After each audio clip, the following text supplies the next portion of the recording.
Am I the a-hole for not splitting my inheritance with my estranged sister? I, now 28, grew up in a heavily conservative family with one sister.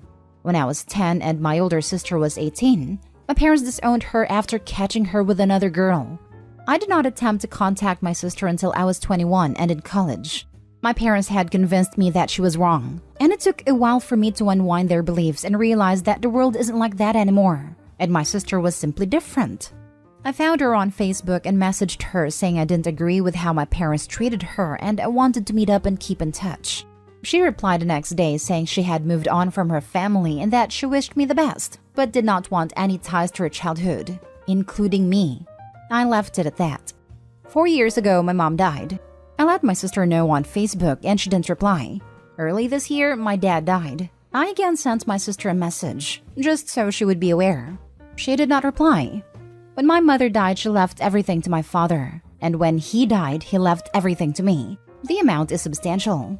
Then 3 days ago, my sister sent me a message asking if the will had been executed. I replied simply stating yes. Then she sent me a message saying that I should split my inheritance with her, because it's not her fault that my parents disowned her and removed her from the will. I have not replied to her yet. I can see her point, but I feel like she's a stranger to me.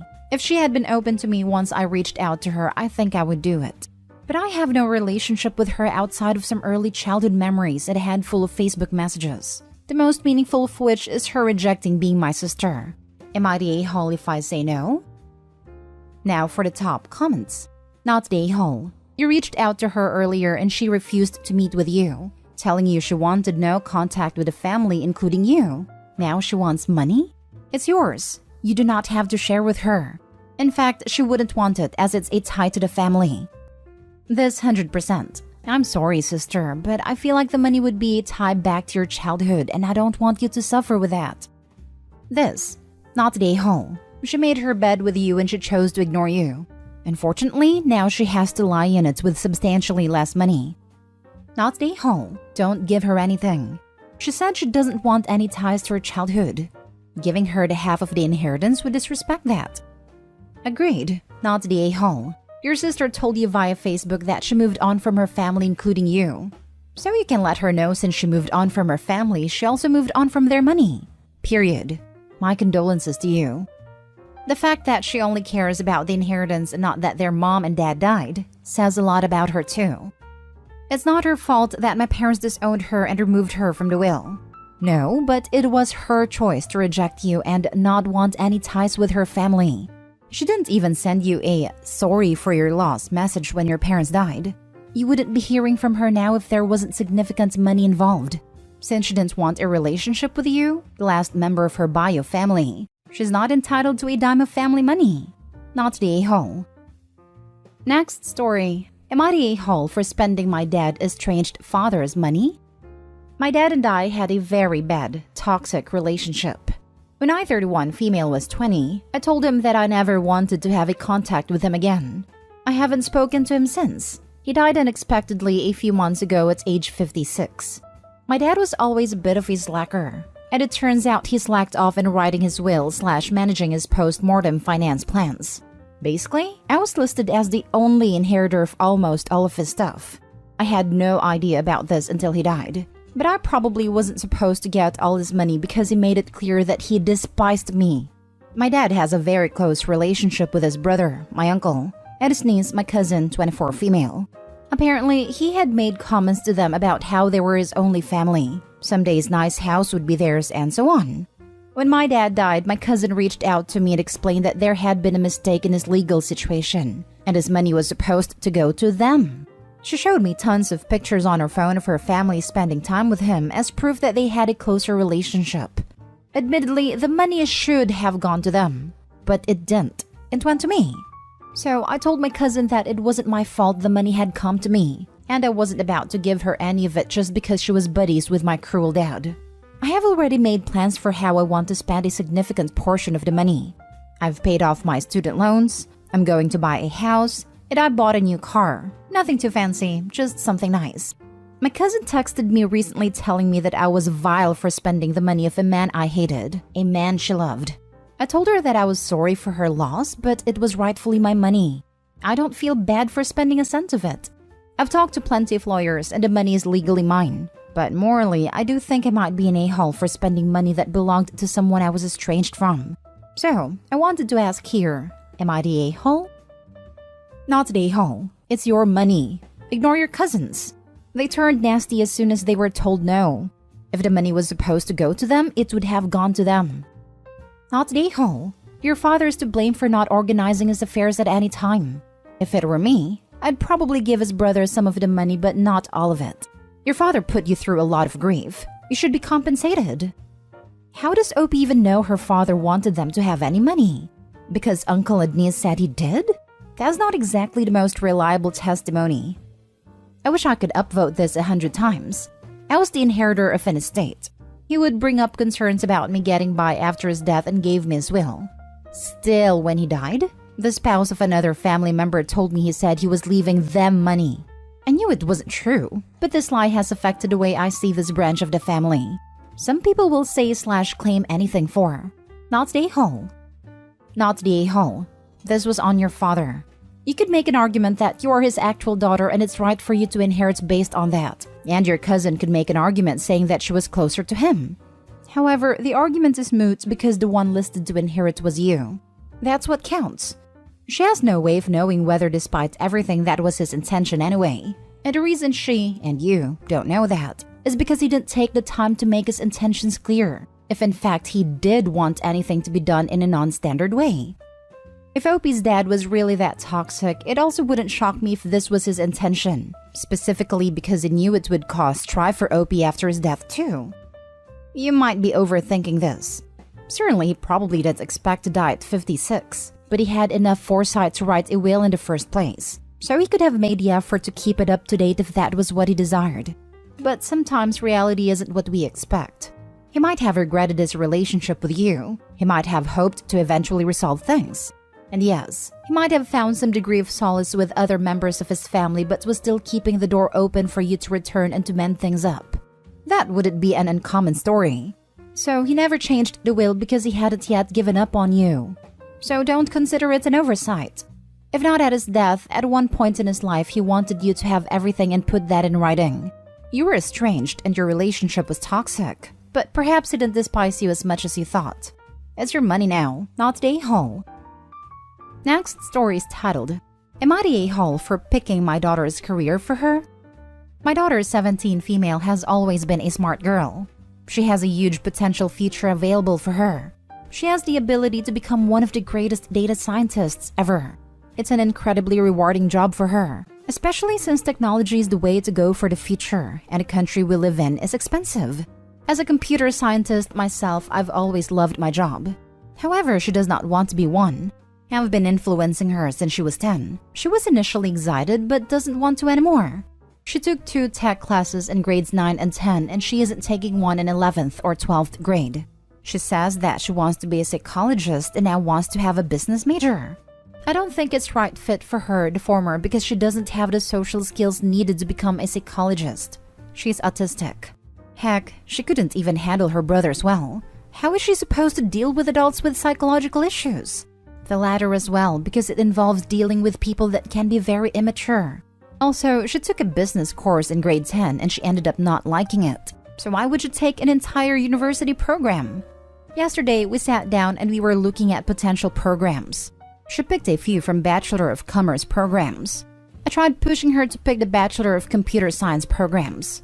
At the end, she asked if I would support her no matter what she picks. I laughed and told her not to give me a scare. So it's a no then? She asked.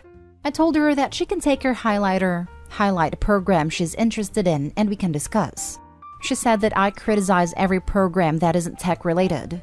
I tried convincing her that the tech field is a very rewarding field, and she is smart and capable. And then she snapped. She said that she doesn't care if it's a gold mine and she's capable enough to handle it. She hates the computer tech field, and I've been forcing her to do it for a long time. She says it's her future, not mine, and not everyone wants to be a tech scientist. She asked how I feel if my father tried to push me to the law field since it's a rewarding job despite me having no interest in social sciences. Then she stormed out. At that point, I realized that I may have pushed her too hard. I just want her to have a bright future and no struggles. But I guess went about it the wrong way. Now for the top comments. You're the a-hole. Also, autistic people make great psychologists for other autistic people. I wish that I could find one. Neurotypical psychologists keep trying to cure my autism, and it makes me not want to seek help for my problems. Agreed. We urgently need more neurodivergent psychologists. I have one, and she's a godsend. She's the first person in the field I've felt has understood me. You're the a-hole. Aw, sorry your kid doesn't want to be exactly like you. She's her own person, so let her be. How do you know she has what it takes to be one of the greatest data scientists? By the way, we embedded developers look down on data scientists and all other programmers. Why aren't you pushing her into embedded science? They are the greatest. How do I know? Well, I am one, so obviously. Now, do I sound ludicrous? You're the a-hole. Let your daughter be who she wants to be, not what you want her to be. That just sets her up for failure and unhappiness. The worst part is that Opie may well be right, but Opie's daughter will resent her being forced and is likely to rebel against it. If left to her own decisions, with gentle advice that doesn't have a particular agenda, daughter may well have come to the conclusion that a career in tech is for her, but forcing the issue will just make her cross that off the list.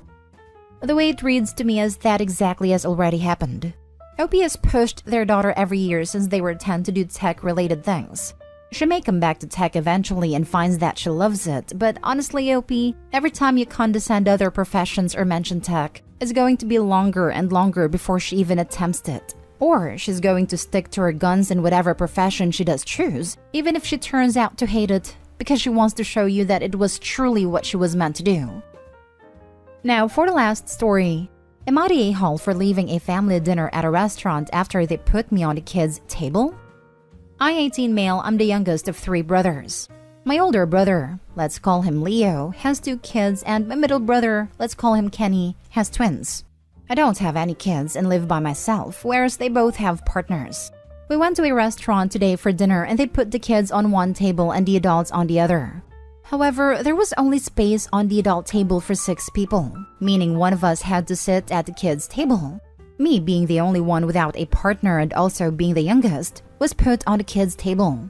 I asked why one of my brothers couldn't sit at the kids' table as they actually have kids on the table. My parents said that there was only one space on the kiddie table, so as I'm a loner, I should be on it. They said that they also wanted to get to know the partners a bit more and I could bond with the kids as I don't see them as often as I would like. This all happened whilst we were at a restaurant, so I didn't want to cause a huge scene with shouting and fighting. I politely said that as I have come here to spend time with my parents and brothers, not their kids, and I will be leaving unless I have a spot at the adults' table. They said that they were sorry, but there is no room for me. I then said that I was sorry too, and I left. My brother chased after me saying that he really wanted to see me and spend time with me. And I said that if you wanted to see me that much, you would find room at a table with you. He said that I could still speak with them at the kids' table as they are next to each other.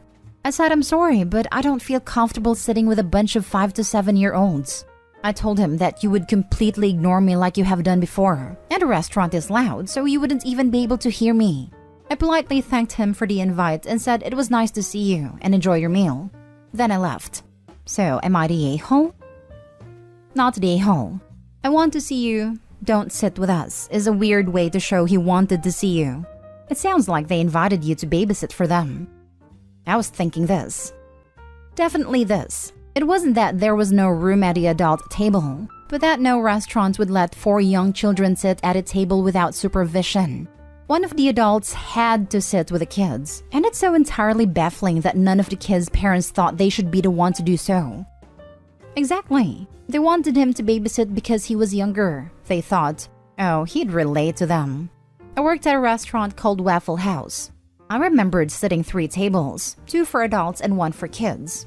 Big party, but no adults sat with kids. So to me, it seemed like they wanted a babysitter. Kids are messy and spilt syrup or ketchup, food and drinks. Not the a-hole. Have you ever noticed that the people who demand you endure a discomfort for the sake of etiquette never stand the slightest discomfort to themselves? You can literally use this rhetorically to anyone who tries to give you grief about this. Not today, Holo P, but let's call a thing a thing. They wanted to enjoy an evening out at a restaurant without kids. You were not a guest at their dinner. You were their unpaid babysitter for the evening. Parents should not expect other people to take care of their kids for free. They could easily have hired a babysitter for the night, but it was someone's bright idea to not spend money and have you do it for free. Not today, Ho. It's not that difficult to make a reservation for odd numbers. Seems like this was a predetermined plan that you got surprised with last minute. That always seems to be the case when it comes to me and the family.